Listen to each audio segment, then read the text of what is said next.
ta analizojmë së bashku praktikisht mendësinë dhe mentalitetin e pa logjikshëm të idhujtarëve. Idhujtarët dhe idhujtaria në kohën kur zbriti Kurani, tani në rastin tonë, në kohën kur zbriti Kaptina An'am, ishte idhujtari e larmishme, që nënkupton se në Mekë kishte lloj-lloj idhujtarie. Nuk ishte vetëm një lloj i idhujtarisë. Putat dhe zotnat atyre të rejshëm, statujat, idhujt, ishin të ndryshëm. Qoftë për nga pamja, format të ndryshme, qoftë për nga përmbajtja.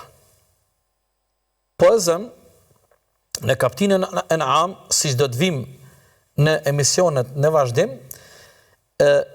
ka pas mentalitete dhe bestytni që disa bagti, prandaj Allahu fuqiplot një prej urtësive që këto vargje të kësaj kaptine e mërtohen, apo kjo sure e bart emnin An'am, kaptina e baktive, është se ka pas bakti të caktuara nga grupet e caktuara që një grupi njerëzve kanë konsideru bakti të caktuar si zotra të tyre të rejshem dhe i kanë marë për idhuj dhe i kanë adhuru për zgjalli.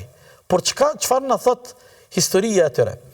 Në momentet e caktuara, ato grupet njerëzve, kur kanë ngel pa ushqim, bagtin një kafsh që ka mund tjetë dele, ka mund tjetë deve, ka mund tjetë dhi, veç, ku ta diune, në një moment kur ata kanë ngel teoritur, kanë vendos me therë, me prej dhe me hongër mishin e saj.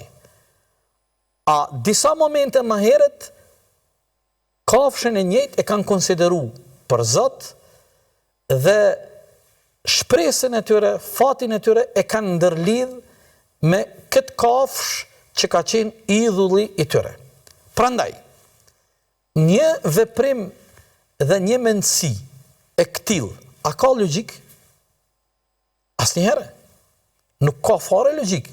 Prandaj, argumentet e fuqishme të kaptinës tonë An'am nuk i lanë rahat jo besimtarët.